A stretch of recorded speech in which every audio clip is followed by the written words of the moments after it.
Alors, bonsoir Monsieur Sabah. Bonsoir, mon cher. Alors, ce soir, on va faire une émission test pour l'agence Madi Agency que vous voyez à l'écran. C'est l'agence qui est en cours de lancement. On va lancer une agence dans laquelle on va parler d'immobilier, d'investissement et dans cette agence également, on fait la promotion des plus gros événements financiers en Allemagne et en Europe. Ok. Et voilà, un big up aux responsables de Madi Agency et à tous les employés de l'entreprise Madi Agency. Alors, Monsieur Sabah,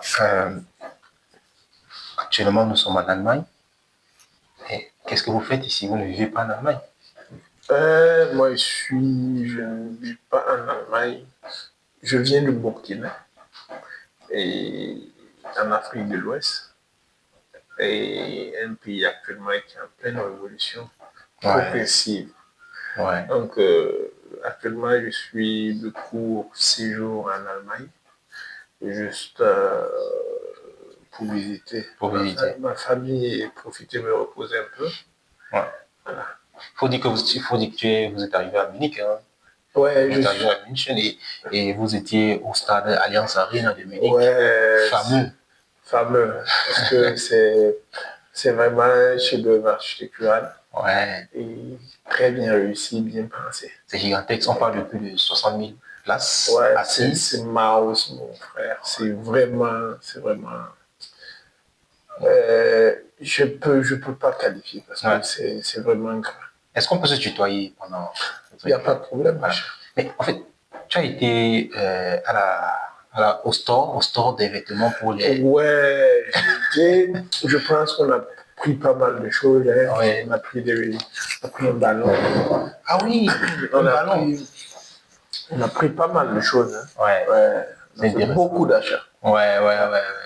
Parce que c'est occasionnel. Et ça permet de garder pas mal de souvenirs.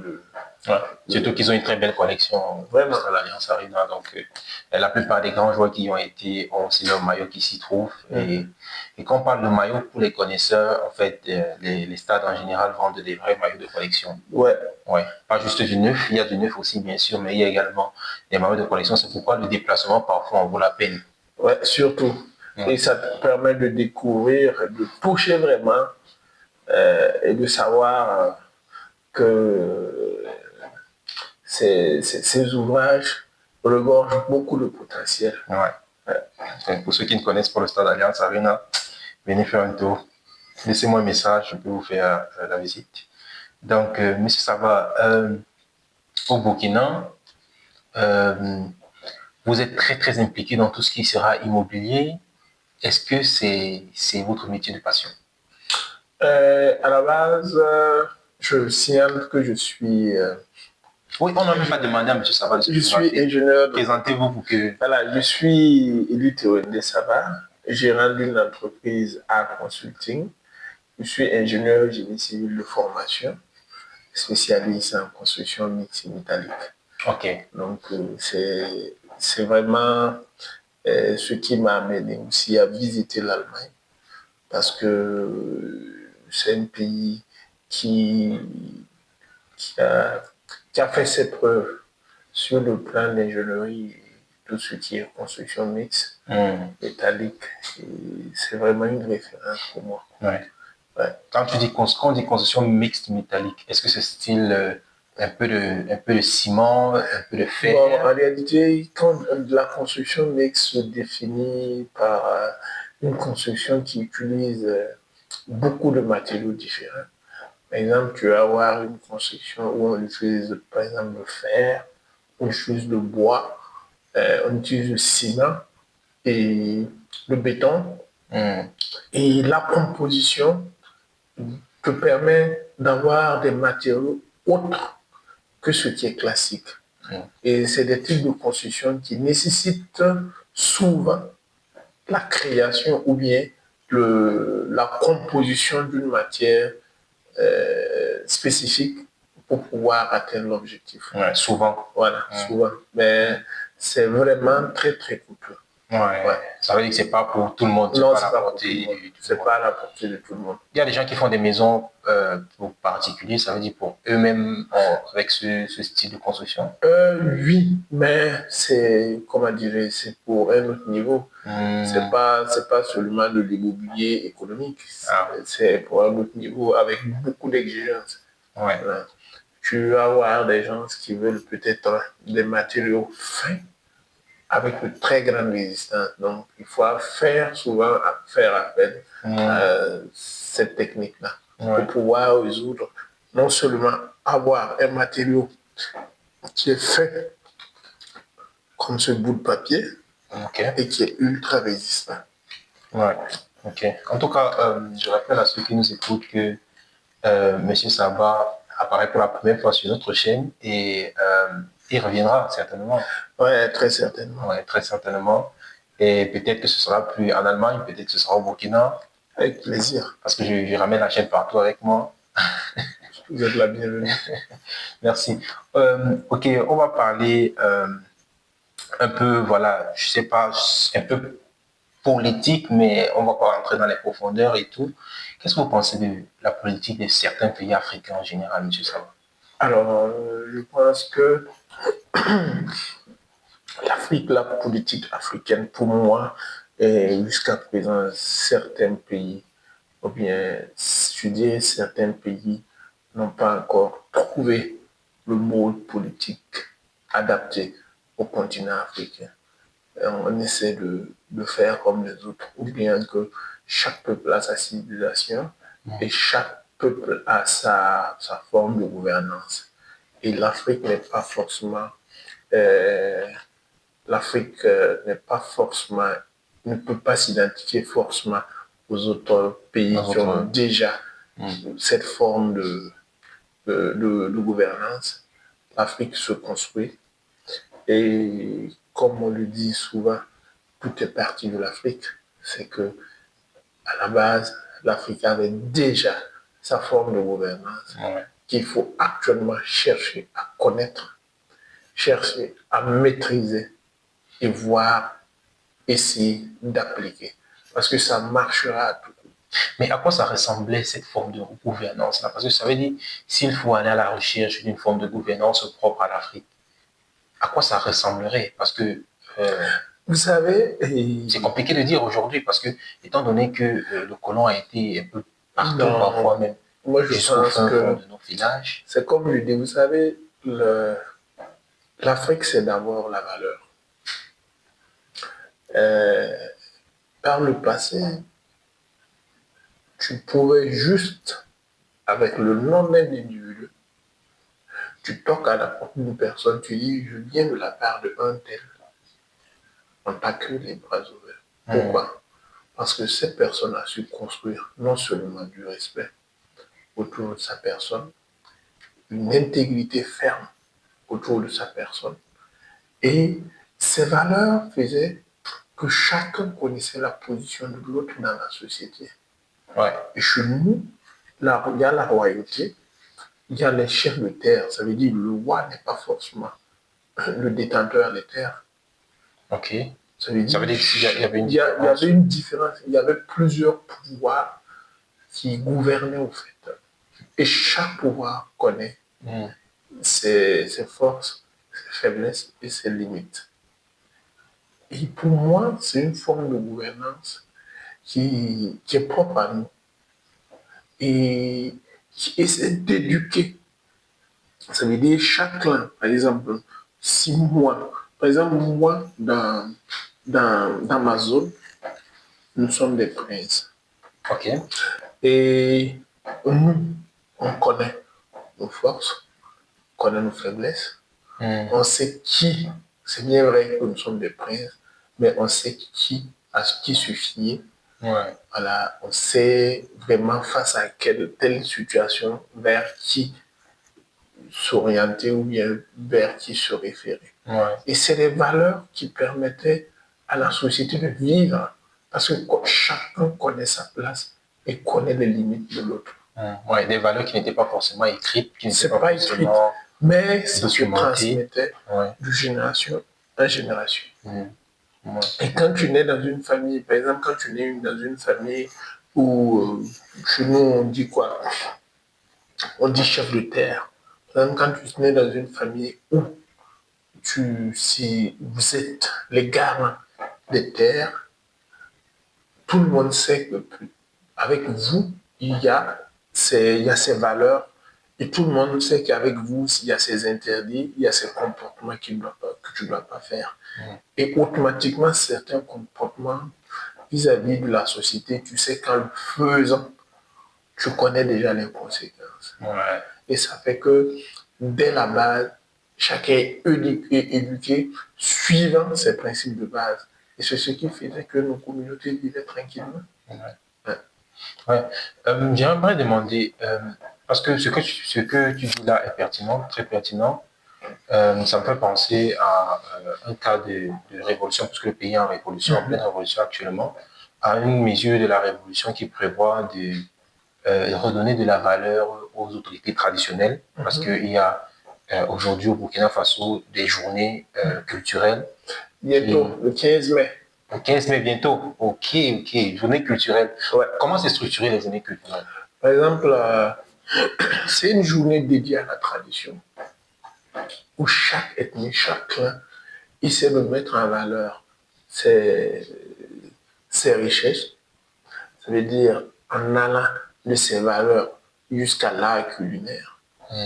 Et tu vas voir qu'un peu partout, dans la majeure partie des restaurants, tout est burkinabé, spécialité burkinabé. Tu as des buffets un peu partout où tu vas découvrir peut-être des spécialités du nord jusqu'à l'ouest, du nord et de l'est jusqu'à l'ouest. Et tu vas rencontrer pas mal de variétés culturelles. C'est vraiment une journée dédiée à la culture burkinabé. Ok. Et c'est une seule journée, genre? C'est une seule journée. C'est le 15 mai. Le 15 mai. Et je pense que c'est la première édition. Ça doit être la 3e édition. C'est la 3e édition. Bientôt. Ok. Mais je dirais que la première édition l'année passée, ça a coïncidé avec la première pluie de la saison. Oh, ok. Donc, pour dire vrai, on a considéré vraiment cette journée comme si c'était un pas vers... Comme un oracle. Ouais, je dirais quoi, c'est un retour à la source et c'est le premier pas vers nos sources.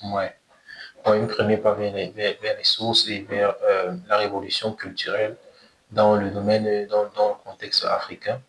Pour moi, c'est assez pertinent parce que aujourd'hui, on se rend compte que les chefferies traditionnelles chez moi, au Cameroun, par exemple, sont légués au second rang par rapport aux autorités administratives.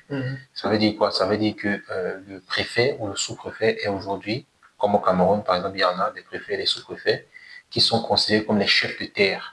Ça veut dire quoi? Ça veut dire que le chef peut décider de consacrer une parcelle, par exemple, aux sépultures dans le village, et le préfet s'oppose à la décision.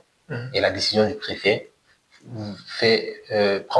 va faire valoir sur la décision du chef de village. C'est pas possible parce que par exemple chez nous, ça veut dire chez nous les autochtones, quand tu prends les chefs de terre, tu peux habiter un village et ne pas avoir de terre. Ça ne t'appartient pas. Mais tu y habites, tu as des terres que tu cultives, ça ne t'appartient pas. Tu es venu t'installer, on t'a prêté ces terres. Tu vois? Ça veut dire, quand ça concerne les terres, c'est au garant de la terre. Tout ce qui concerne la terre, même le chef coutumier, ça veut dire le chef du village n'a pas son mot en ce qui concerne la terre. Ça veut dire qu'il peut donner des orientations, mais le mot final revient au garant. Et il faut savoir que chez nous, on est tellement attaché à la terre que même le garant sait qu'il y a des interdits. Il ne peut pas brimer quelqu'un. S'il le fait, s'il brime quelqu'un, ou bien s'il fait la force à quelqu'un sur ce qui est la terre, il suffit que la personne. Par exemple, chez nous, la terre est forcément attachée à des plantes ou bien à des variétés telles que le, le pois de terre ou le haricot. Ok. Ça veut dire chez nous, quand il y a un problème, quand deux individus qui discutent sur la propriété, on fait du haricot, on dépose. Ok. Et on demande à tout un chacun de mettre la main. Tu manges si tu as confiance. Du haricot normal? Du haricot Quel type normal. de haricot? Du haricot Oui, normal? normal. C'est pas un haricot. Non, c'est du haricot normal. Ok. On fait ça de façon normale. Ok. Et on dit, OK, maintenant, toi tu dis c'est le terme t'appartient, moi je dis ça m'appartient. OK, prends du haricot, Mange. prépare bien, on dépose, et nous deux on mange. Demain on saura à qui appartient la terre. Attends. Le haricot, c'est un haricot comestible. C'est pas un haricot sauvage. Oui, mais c'est comestible. Oui. C'est un haricot sauvage, mais non, ça veut dire on fait le rituel. Ok. On fait le haricot, Mhm. on nous invite à manger. Ok. Ça veut dire que celui qui trompe Oui, et qui est en train de tricher, forcément, il y aura des répercussions sur. non, ça c'est vite fait. Waouh, ok, ça En moins de 3 jours, on va te trouver.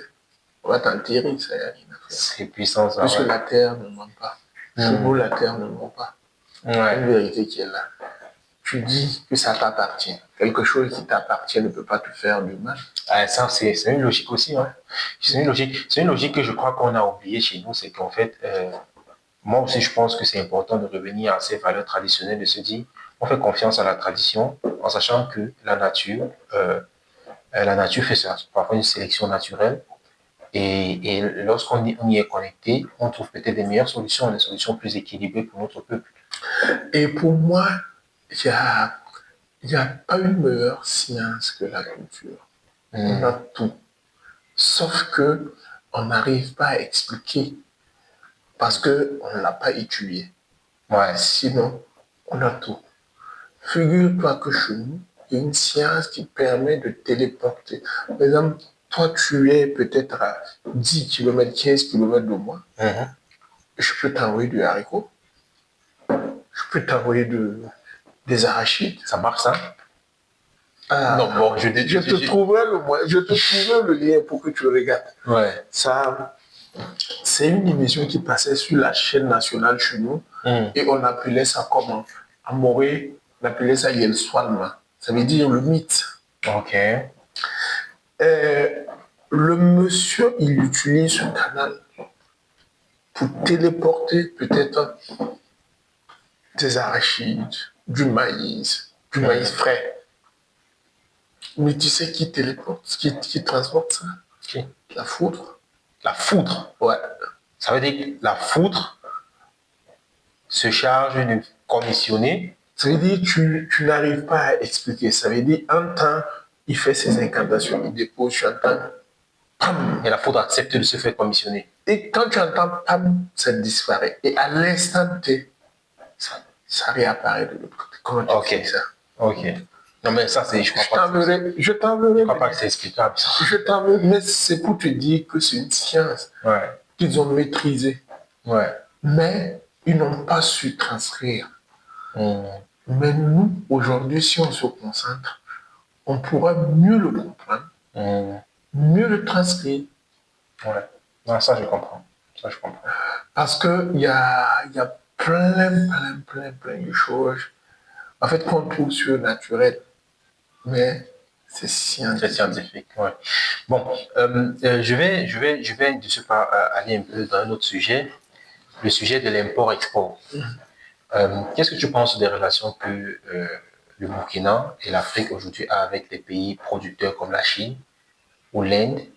Est-ce que tu penses qu'il y a des efforts à faire dans ce sens? Bon, ça, politiquement, tu peux donner ton avis, mais est-ce que toi, personnellement, comment est-ce que tu vois la Chine? Et la Chine aujourd'hui est un grand marché, très grand marché international.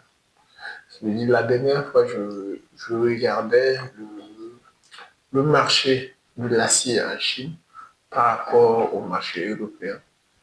Et là, le marché chinois a pris une croissance terrible par rapport au marché européen.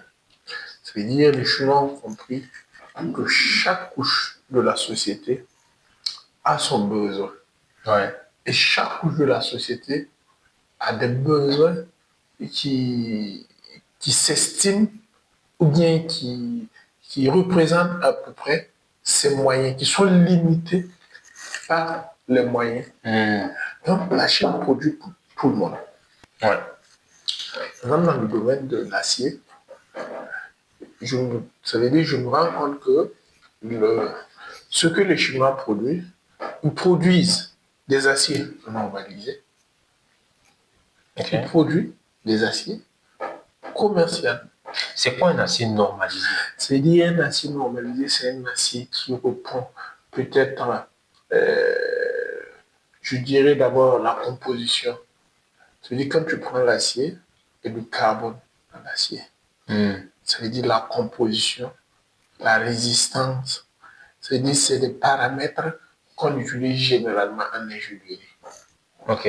Maintenant, les Chinois ont compris. Par exemple, les Européens, eux, produisent selon la norme. Ça veut dire qu'il y a une norme qui est calée.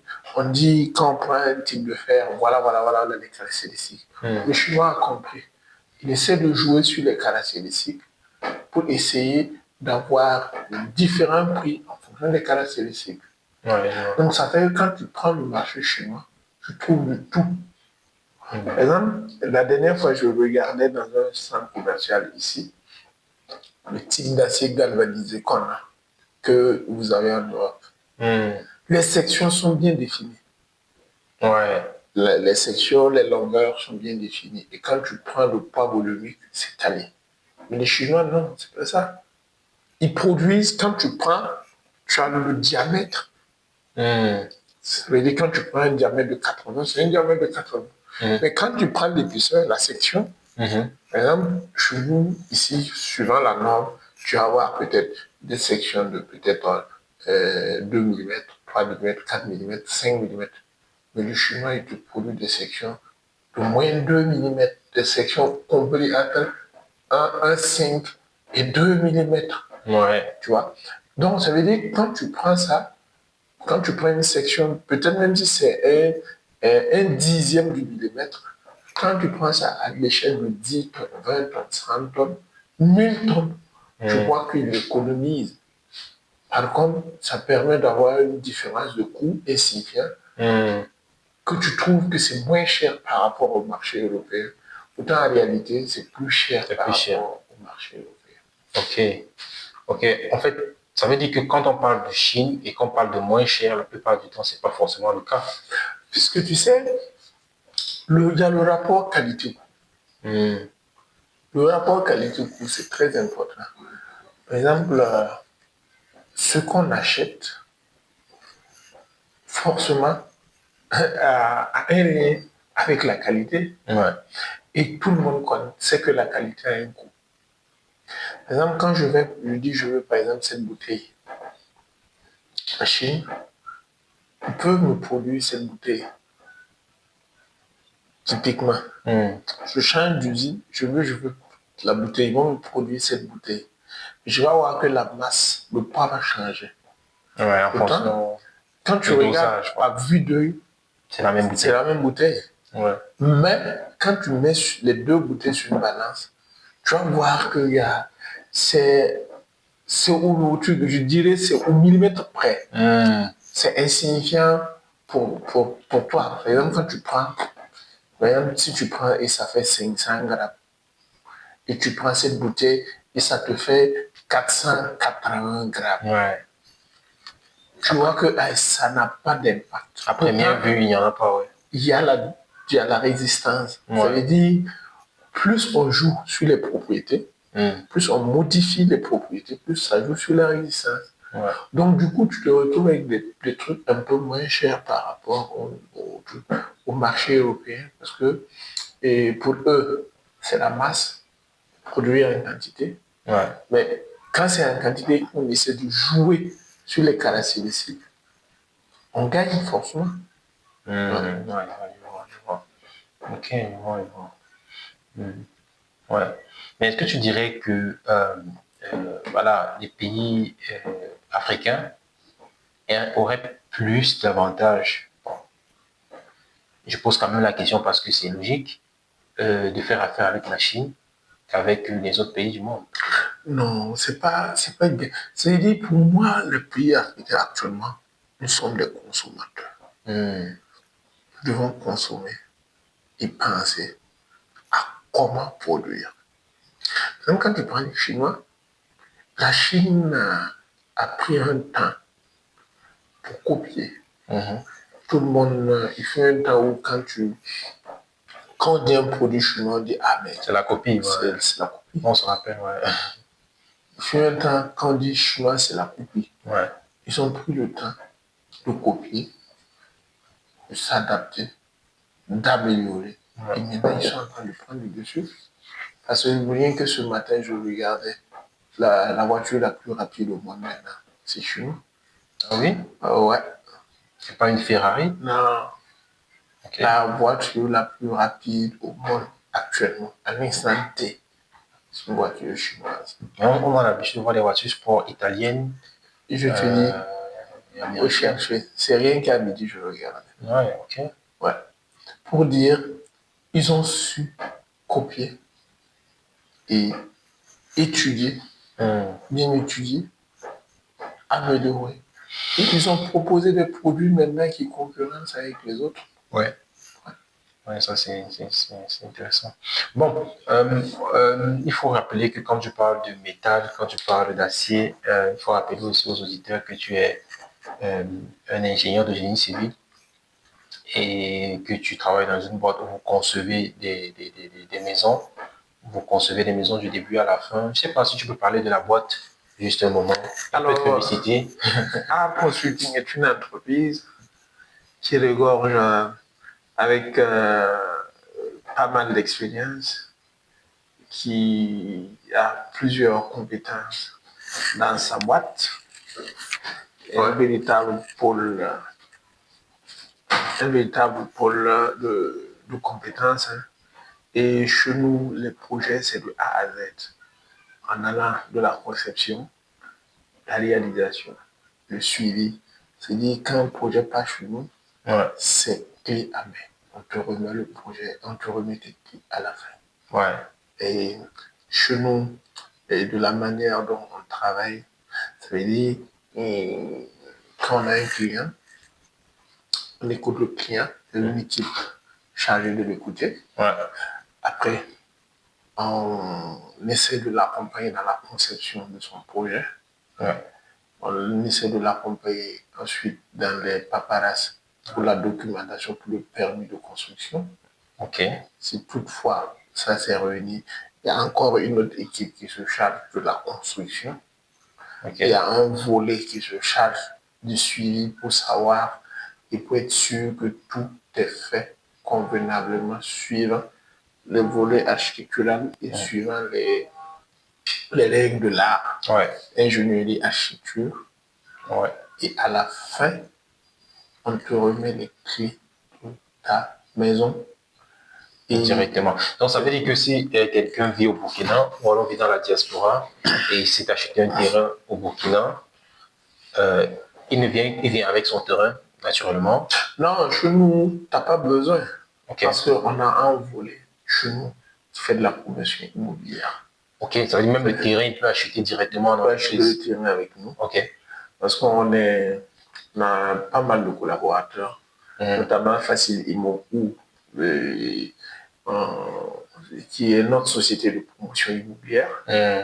Et avec Facile Immo, tu mets à disposition, tu mets le terrain à disposition si tu veux. Ok. Voilà. Une fois que tu as le terrain, tu veux qu'on t'accompagne.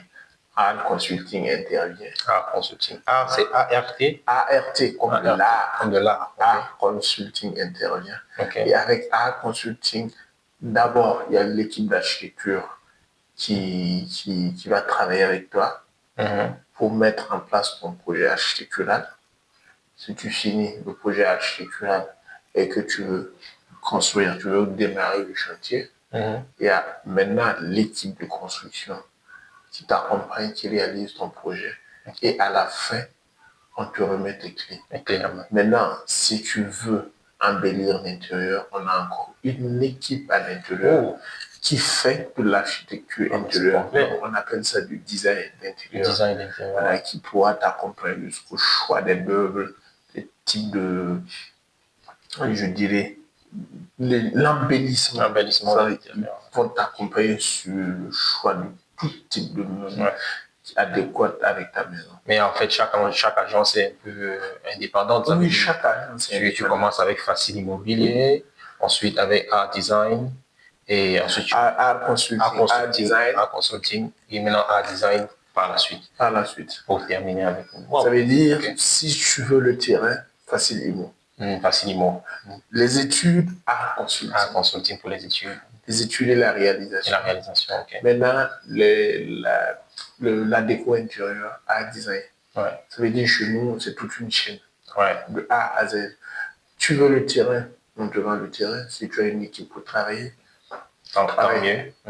Si aussi, tu as le terrain avec nous, tu veux qu'on t'accompagne dans les études, on fait des études. Tu trouves une entreprise qui construit. Maintenant, si tu n'as pas d'entreprise, on finit les études, tu n'as pas d'entreprise pour construire. Vous pouvez vous l'accompagner. Et maintenant, à la fin, si tu as un designer intérieur, tant mieux. Si tu n'as pas, on t'accompagne. Et juste ce message aussi, c'est aux responsables des différentes entreprises, Facile Immo, Art Consulting et Art Design. Si vous avez besoin de quelqu'un pour communiquer, je fais aussi un peu la promotion. Madi Adjensi est là pour vous. Voilà, le grand frère a mon contact. Il peut partager mon contact à tous les partenaires qui nous écoutent et les partenaires de Art Consulting qui nous écoutent. Vous pouvez nous contacter pour la communication. Je serai très bientôt à Ouagadougou et on va continuer ce travail de communication et de vulgarisation. Ouais. Tu voulais ajouter quelque chose? Non, je pensais pour moi c'est fini. Oui. Parce que j'ai un appel urgent. Ça marche. Alors, on va conclure en se disant merci, Monsieur Savant, pour ce bref interview. On a encore beaucoup à se dire, parlant d'immobilier et de tout. Et j'espère qu'on se reverra très bientôt. Inch'Allah. Inch'Allah, au revoir. Au revoir. Allez, à la prochaine. À la prochaine. Continuez d'écouter la chaîne. Abonnez-vous si ce n'est pas encore fait et cliquez sur la cloche de notification pour avoir les nouvelles vidéos. Allez suivre Madi Adjensi sur TikTok.